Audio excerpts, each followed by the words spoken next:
There are many questions that pervade us in life, in spite of our unending quest for enlightenment. Questions that we may perhaps never know the answer to until long since after we have expired, perhaps never at all. What is the meaning of life? Are we alone in the universe? Where the hell did I put my car keys? Oh, there they are. Bastards. But in life we learn a great many things about the world around us, perhaps answers to questions we never even knew we wanted. Questions that strike at the very heart of the human psyche and our sense of wonderment and discovery. Questions such as, what would happen if you gave Spider-Man a gun in a movie directed by Michael Bay? Hey, what the hell? I need that money.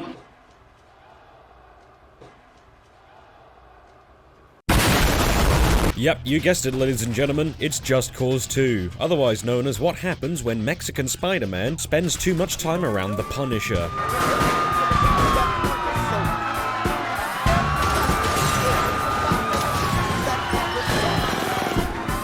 Whatever. A game which half of the jokes I wrote for this review were already taken by the game's Steam reviews page. You're all a bunch of fucking comedians, aren't you? Now I know what you might be thinking. But Yoshi, this isn't a Christmas game! What the fuck are you doing with your life? You really fell off. To which I would reply, yeah, that's more like it. Merry Christmas, you filthy animals.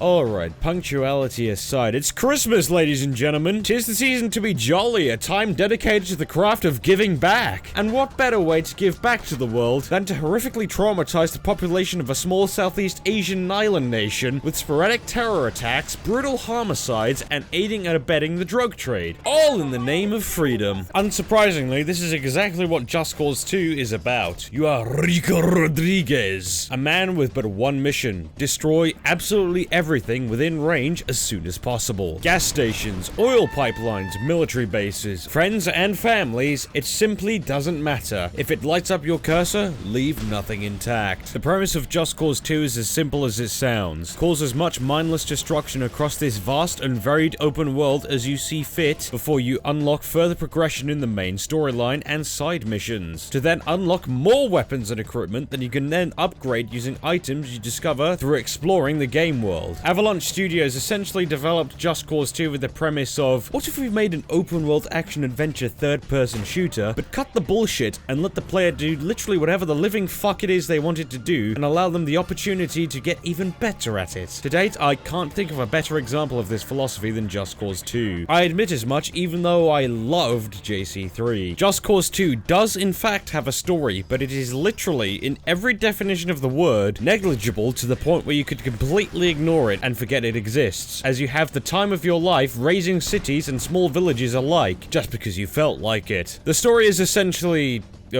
once upon a time, the small island nation of Panau in the Sea of Thailand, at some unknown point in time, discovered oil, politely declining to sell their remaining reserves to the United States. This was unacceptable, and your job is to kill everyone. I wish that was a joke. Progression in Just Cause 2 is all determined by the destruction you leave in your wake. The chaos, if you will. The more chaos you cause, the more notorious you become. The more bloodthirsty the government soldiers become. The more keen to cooperate with you the various factions of Panau become. Essentially, the only way to access further story missions in Just Cause 2 is to engage in side activities and doing odd jobs for anyone with a buck to spare across Panau. The story is, I will admit, absolute dog shit, with some of the worst voice acting I've ever encountered in my YouTube career. Don't tell me you found a hickory chip supplier. But I will reiterate that this adds to the game's charm and the kooky spy thriller personality, pushing you on to progress in the main story so that you can savor the next piece of cringeworthy dialogue. Damn, Rico, that's as just a cause as any. I guess. But before we go any further, the internet. The internet is like sex. It's an awful lot of fun, so I'm told, allowing you to explore many parts of yourself, that of your colleagues, and that of the world around you. But wait. Oh no, viruses, IP loggers, data farms. Oh my god, no! Not to worry, for this is today's video partner, NordVPN. NordVPN has got you covered. NordVPN is a lot like a condom for the internet, adding a rigid layer of protection for your personal data as you go about your day. And best of all, go to the link in the description, nordvpn.com/blackjoshi for an exclusive 2-year protection plan with 4, yeah, not 3, 4 months extra thrown in on the house, which you won't get anywhere else, coupled with a 30-day money-back guarantee. But why would you want to do that? Between over 5,400 servers based in 60 different nations across the globe, you can encrypt your internet traffic with excellent speeds and protect your online data from any unwanted prying eyes. And aside from stalwart protection, NordVPN allows you to access content that may or may not be accessible in your home nation. As someone who's used NordVPN for 3 years now and put it to the test in more ways than I can really recall, 100% does it have my seal of approval, which is why my name's on the link in the description. Come on, say it with me. That's nordvpn.com/blackjoshi. 4 months on the house with a 2-year protection plan. This is what I do for you. This is my Christmas gift unto the world, unto all you beautiful people watching this video. Like I said, check out the link in the description. Thank you all for watching, and thank you to NordVPN for partnering with me on this video. You guys, you real solid. You do a good job. And well, since this video is all about explosions, why don't we finish this public service announcement with a bang? nordvpn.com/blackjoshi. 4 months bonus with a 2-year protection plan. Stay safe and stay protected.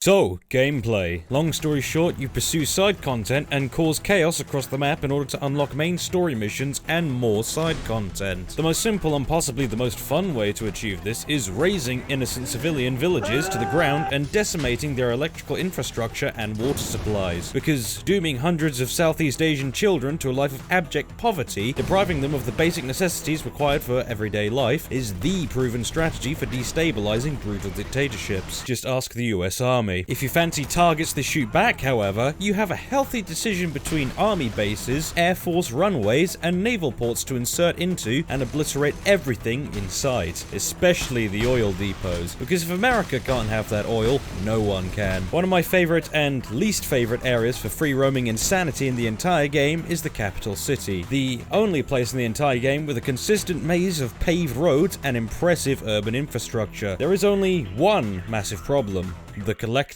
Each settlement throughout the game, on top of having shit available for you to blow up, have hidden crates you can locate via the radar on your minimap, containing weapons parts, vehicle parts, health upgrades, and fat stacks of cash. The same goes for in the city, with one small issue. They are hidden absolutely fucking everywhere, barely even contributing to 1% of each district's completion. The same goes for the destructible environments. Ironically, as much as I like this area, it's the only one I'd actually say is a veritable chore to complete. If you can find all the items here, however, there's a fucking lot of them. Which brings me to the next topic: the black market. As a decorated agent of the CIA, you're no stranger to the black market. Buy guns, buy cars, upgrade your guns and cars. It's a simple system that works well enough, only hampered by the fact that the arms dealer refuses to deal in bulk, insisting that he drop off each item one by one every time, no exceptions. I am very well aware that there are people out there who dislike my use of the word autistic as a pejorative. Well, joke's on you, loser. I have an excuse, and as it takes one to know one, I can say with full confidence that this mechanic is autistic. Besides, buying vehicles is kinda useless if you think about it anyway. Once you realize you can instantly teleport to every discovered location across the map and steal any piece of military equipment you want at any time. Just so long as you remember to nail the SAM site. What the bloody hell is that? There are some neato vehicles exclusive to the black market, however, like a tuk-tuk with a fucking howitzer strapped to it.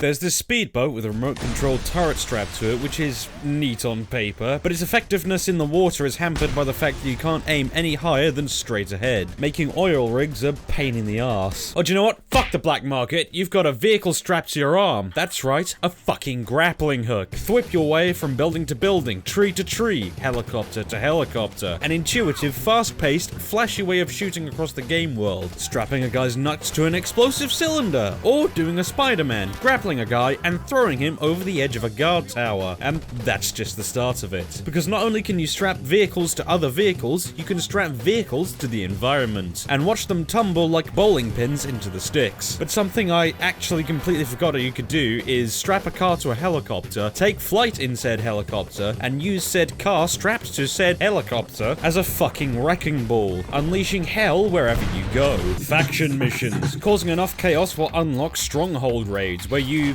well, raid strongholds, and assist in carving up Panau between 3 warring factions with diametrically opposing economic and political ideologies. Because that always works well, right? Especially when you have such colorful options as anarcho-primitivists, anarcho-communists, and the Mafia. Some of this game's most memorable set pieces are all thanks to the faction missions. Whenever I think back to when I first played Just Cause 2 on the PS3 in the Christmas of 2010, I always think back to that one mission where you fly up to a blimp called the Mile High Club, literally a strip club suspended a mile in the air, so you can steal some unencrypted, unprotected computer files, get attacked by gotchi-moochi extras, disarm a bomb that someone somehow strapped to the undercarriage of this blimp, and get the fuck out. Or how about my personal favorite mission in the entire game? A simple search and rescue operation for a contraband shipment gone missing that turns into a...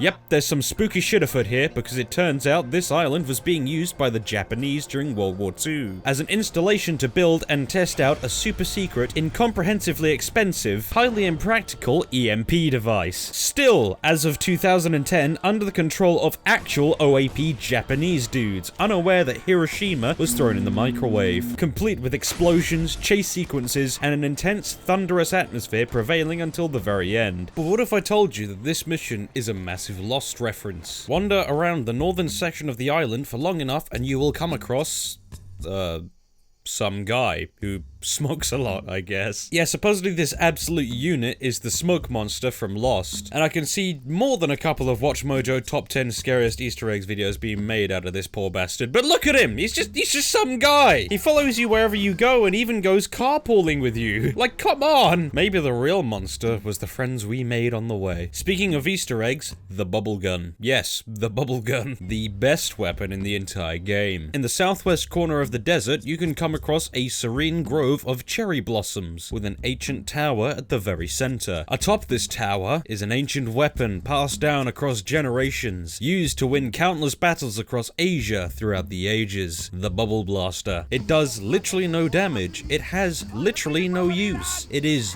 the best gun in the game, because when you fire it in a public space, everyone freaks out and cowers before you as if you're espousing black magic. Better yet, whales. In the southeast corner of the map, there is a whale. A dead whale. A dead whale that you can blow up and collect a health upgrade from within. How this beast was able to fit this into its mouth and digest it, I will never know. But what I do know is that the combat is excellent. I've already spoken about the grappling hook and the vehicles, but I haven't talked about the guns. An essential facet of life in any pure red, white, and blue-blooded American agent. For the most part, the weapon variety is excellent, with each weapon maintaining a particular niche for you to take advantage of. You have 2 slots for one-handed weapons and 1 slot for two-handed weapons, the latter of which generally being more accurate and doing consistently more damage. The one-handed weapons, however, are generally a lot more versatile because, yes, you can dual-wield the fuckers. All weapons in the game come packed with a distinctive, powerful sound, allowing for swift and easy identification between separate threats, and establishing a unique identity for each tool within the sandbox. This isn't even touching on the explodey things. Triggered explosives are your best friend, because not only are they more powerful, but they are the most versatile. Strap 50 explosives to a single oil rig,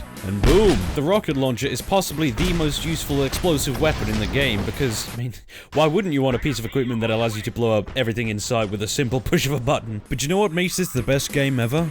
Ninjas. Ninjas that only ever show up at 3 different points in the entire game, and are literally the easiest enemies ever if you have dual-wield SMGs. Way to downplay ninjas, Avalanche, you fucking Swedes. Unfortunately, ladies and gentlemen, I'm running out of things to say about Just Cause 2. A game with excellent core gameplay, inspired missions, and an organic method of progression by utilizing the game world to its fullest, although lacking in anything else to do besides killing people and blowing stuff up. I mean, you can do fucking time trials or whatever, but since when have those ever been fun? But combined with the excellent combat and the wonderful natural progression system unlocked through exploration and, you know, playing the fucking game, makes this a game that you can pick up at any given time, any day of the year, and fuck about and blow shit up to your heart's content. In a way, it doesn't need any more to do, because despite how bloated the game feels due to how insanely expansive the game world is, you will always have something to do no matter how much you play it, and can drop in at any given time to discover something new. Thank you all for watching. This has been a crazy year for me, and my channel progressing from absolutely nothing to experiencing the kind of growth that it has is just... it's astounding to me. It's been a hell of a year, and I hope I can offer another hell of a year for all of you in 2023. And my live streams, originally starting out as filler content, which only 3 people at any given time ever watched, has exploded into something I never thought possible. All in thanks to you wonderful people watching this video. And thank you once again for NordVPN for generously partnering with me to make this video happen. I never expected such a thing would happen when I started this channel, but I suppose this is the last you'll hear from me in 2022. Thank you once again for watching, and please, have a great day.